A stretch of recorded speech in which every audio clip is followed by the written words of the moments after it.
जादुई मछली और परियों की कहानी। गहरे नीले समंदर के बीच एक छोटा सा सुंदर द्वीप था जिसे नीलपुर कहा जाता था। इस द्वीप के पास का समुद्र बेहद खास था क्योंकि वहां एक जादुई मछली नीलम रहती थी। उसकी चमकती हुई सुनहरी पूंछ थी और जब वह तैरती तो पानी में इंद्रधनुषी लहरें बन जाती। लेकिन एक दिन समुद्र में अजीब सी हलचल हुई। तेज लहरें उठने लगीं और समुद्री जीव डर गए। इसका कारण था एक अंधेरी छाया जो समुद्र की गहराइयों से ऊपर आ रही थी। यह था कालदंत, एक दुष्ट समुद्री राक्षस जो जादुई मछली नीलम को पकड़कर उसकी शक्ति चुराना चाहता था। परियों का जादुई द्वीप नीलपुर के पास ही परियों का एक छुपा हुआ द्वीप था जहां सुंदर परी तारा अपनी दोस्तों के साथ रहती थी। तारा बहुत दयालु और बुद्धिमान थी। जब उसे समुद्र में हलचल का एहसास हुआ तो उसने अपनी जादुई छड़ी से देखा और समझ गई कि नीलम खतरे में है। हमें नीलम को बचाना होगा, तारा ने अपनी परियों की टोली से कहा। समुद्री यात्रा परियां अपने चमकते हुए पंख फैलाकर उड़ने लगीं।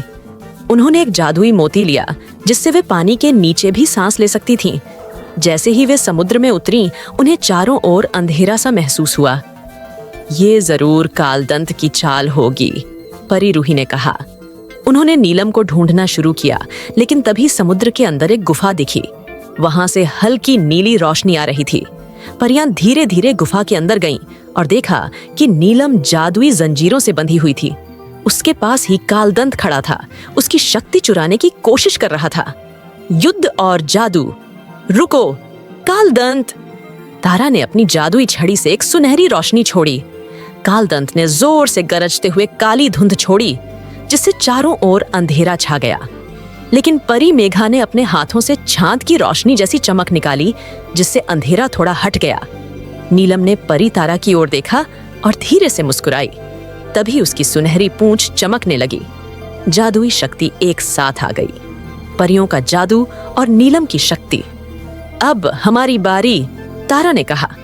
परियों ने मिलकर अपनी चमकती रोशनी से कालदंत को घेर लिया।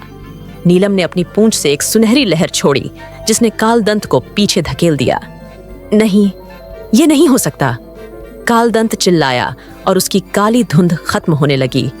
देखते ही देखते वह समुद्र की गहराइयों में गायब हो गया। खुशियों का समापन, नीलम आजाद हो गई। वह खुशी से चारों ओर तैरने लगी। धन्यवाद परियों, नीलम ने कहा। तुम हमारी दोस्त हो और दोस्ती में मदद करना जरूरी होता है, तारा ने मुस्कुराते हुए कहा। सभी परियां और नीलम मिलकर नीलपुर के समुद्र में खुशी से नाचने लगीं। पानी में फिर से इंद्रधनुषी लहरें बनने लगीं और पूरा समंदर एक जादुई रोशनी से भर गया। इस तरह परियों और जादुई मछली की दोस्ती हमेशा के लिए अमर हो गई।